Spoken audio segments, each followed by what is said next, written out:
right. So you sent this over a stack of articles about this Luigi Mangione, Yeah.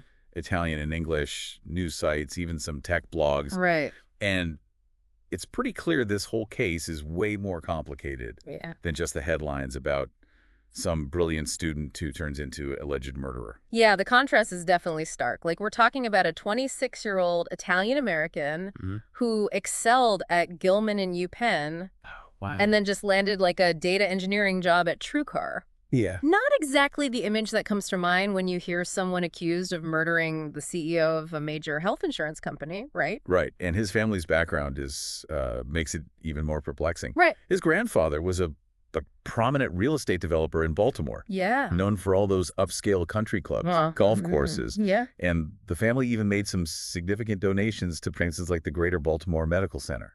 It really makes you wonder what went wrong. Where did this path towards such a violent act even begin? One clue might be those shell casings at the crime scene. Oh, yeah. The ones with "deny, delay, depose" etched on them. Yeah, that detail is chilling.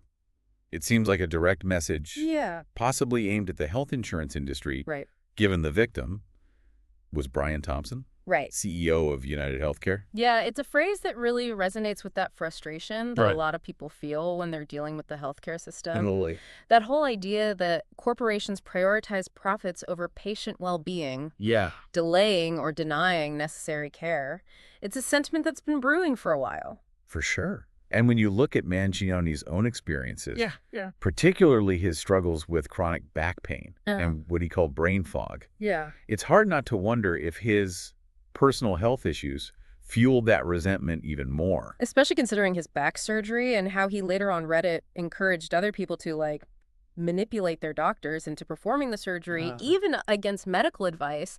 He even suggested, like, using specific language, appealing to their capitalist motivations. Like, that just suggests a deep cynicism toward the medical profession and potentially the whole corporate structure. Absolutely.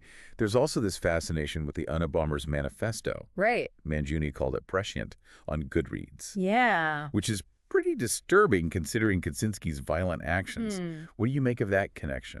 Well, what's fascinating is how that praise for the manifesto kind of ties into Mangione's broader social media presence. Yeah. He was posting about societal decline and the negative impacts of technology, smartphone addiction. Right. It almost mirrors the Unabomber's critique of modern society. Wow. Though obviously taken to a horrific extreme in Kaczynski's case. Of course. Right. Of course. He also had some very specific views about Japan, particularly their low birth rate. Right.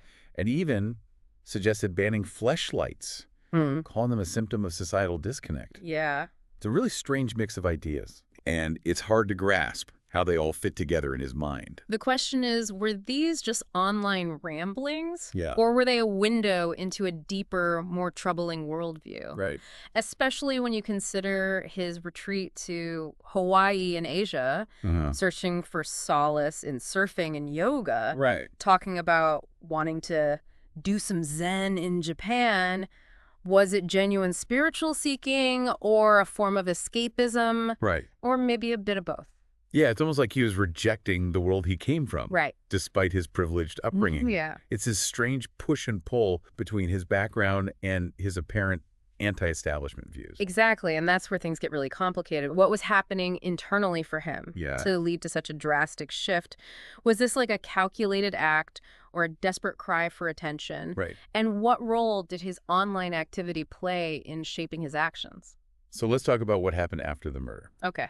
Mangione was eventually apprehended at a McDonald's in Pennsylvania, and they found him with a ghost gun, a silencer, ammunition, fake IDs, cash, Oh, wow. and that handwritten document outlining his anger toward corporate America. It paints a picture of someone on the run, living out some dark fantasy, fueled by his disillusionment.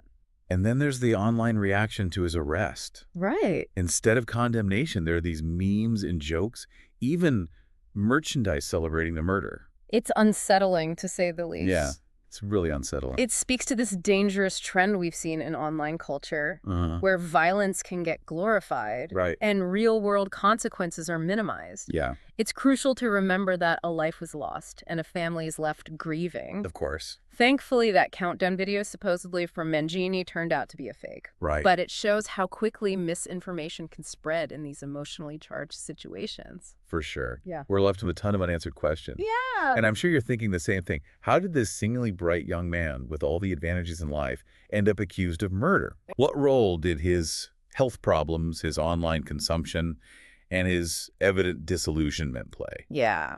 And what does it all say about the simmering anger towards the healthcare system in this country? Right. Was he a calculated killer or a desperate soul lashing out at a system that he felt had failed him? Yeah. These aren't easy questions. No. But by diving deep into the source material, maybe we can get a clearer picture of what led to this tragedy. And that's what we're here to do. Right. Let's unpack some of these potential motives further and see what else we can uncover about Luigi Mangione. Okay. One of the articles you sent, it frames Mangione as a kind of David versus Goliath figure. Right. Someone who felt compelled to, take on a system he saw as unjust. Okay. It even quotes this Italian sociologist, Stefano Tomelleri, who suggests that Mangione's actions, while obviously wrong, might resonate with those who feel powerless against the healthcare system. It's a powerful analogy, though. I'm a little hesitant to label him a hero.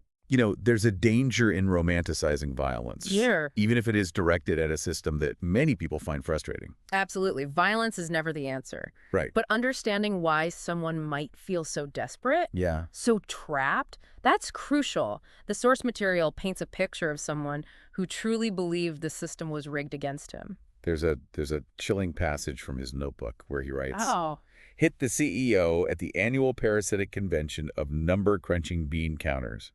It is targeted, precise, and poses no risk to innocence. Wow. It's disturbing how detached he seems. Yeah. Almost like he's justifying his actions by claiming to protect the innocent. It's a stark reminder that even seemingly intelligent people can fall prey to dangerous ideologies. Yeah. And the online world, with its echo chambers and misinformation, can definitely play a role in amplifying those beliefs. Speaking of online influence, there's that disturbing trend of memes, jokes, and even merchandise celebrating the murder. It's just, it's hard to wrap my head around how anyone could find humor in this situation. It's a disturbing reflection of a desensitization to violence, particularly online. Yeah. Some people see Mangione as a vigilante, ignoring the real-world consequences of his actions. Right. A man lost his life, a family is grieving. Of course. And those celebrating are reducing it all to a twisted internet meme. It's really disheartening. Yeah. And it makes you wonder what kind of impact this online glorification might have on others who are struggling with similar frustrations. It's a dangerous precedent, and it highlights the need for, critical thinking, being able to separate real-world tragedy from online entertainment. But let's go back to Mangione himself. Okay. We've seen his anger at the system, his fascination with the Unabomber, his apparent search for meaning in Eastern philosophies. It all paints this complex picture. Yeah. But does it get us any closer to understanding his motives? Well, one thing that keeps coming up in the articles is his preoccupation with technology. Yeah. And its impact on society. He rails against smartphone addiction, criticizes Japan's low birth rate, even suggests banning fleshlights as a sign of societal breakdown. Wow. It's almost as if he's projecting his own anxieties about relationships and intimacy onto larger societal trends. And yet he's a data engineer, someone immersed in the world of technology. Right. It seems like a contradiction. Yeah. Like he's both drawn to and repulsed by the very thing he works with. Perhaps it was that internal conflict that fueled his disillusionment. Maybe he saw the potential for technology to both connect and isolate us. Right. To empower and exploit us.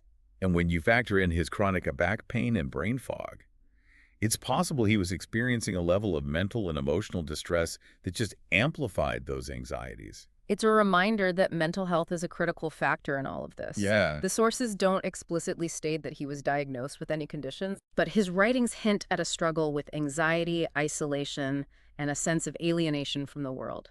It's tragic to think that maybe if he had reached out for help, things could have gone differently. Absolutely. We need to encourage these open conversations about mental health and break down the stigma surrounding seeking help.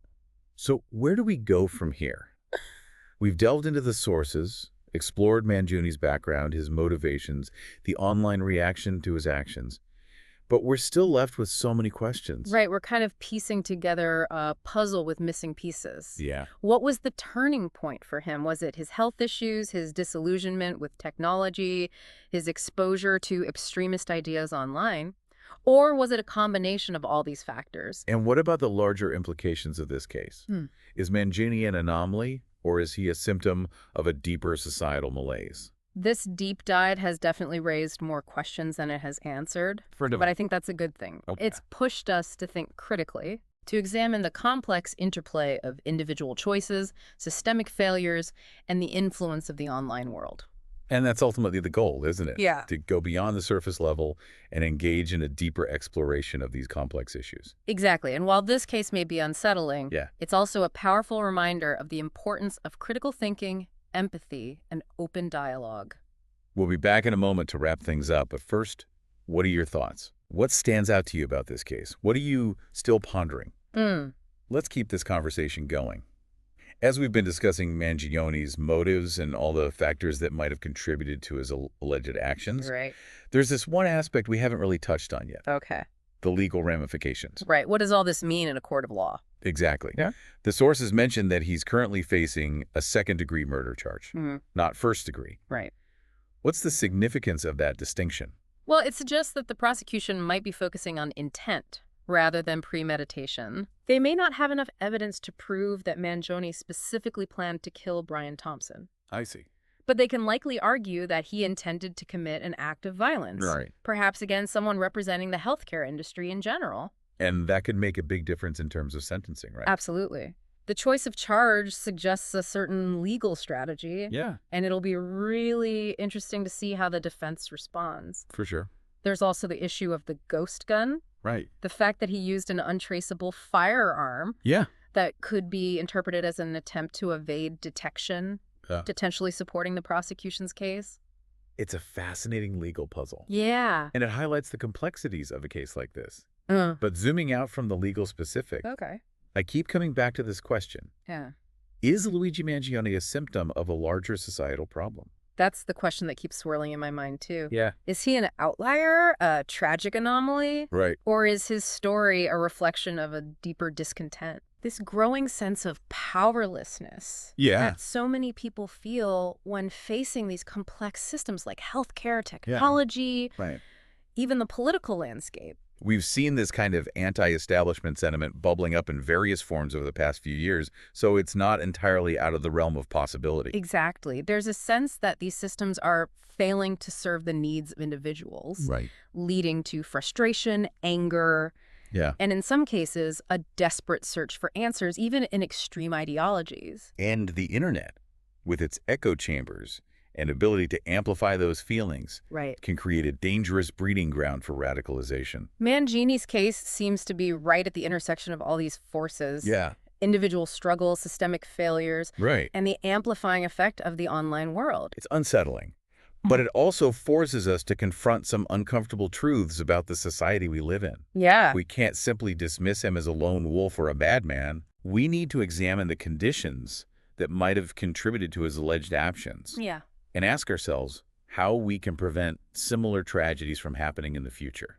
This deep dive has really underscored the importance of critical thinking, Yeah. going beyond the headlines, seeking out diverse perspectives. It's so easy to get caught up in the sensationalism of a case like this, Right. but it's crucial to dig deeper. Yeah. Understand the nuances, Mhm. engage in thoughtful conversations about the underlying issues. And ultimately, that's the power of the deep dive. Right. We're encouraging you to think for yourself, to question assumptions, Yeah. form your own conclusions. And in a world overflowing with information, that kind of critical thinking is more valuable than ever. Right. So, as we wrap up, I want to leave you with Oh, this. yeah. Don't let this case fade into the background noise. Keep asking questions, keep exploring the sources, keep the conversation going. Because that's how we learn, how we grow, and how we work towards a better understanding of ourselves and the world around us. Well said. Thanks for joining us on this deep dive into the complex and troubling case of Luigi Mangione. Yeah. We'll be back soon with another thought-provoking exploration, but until then, stay curious and keep diving deep.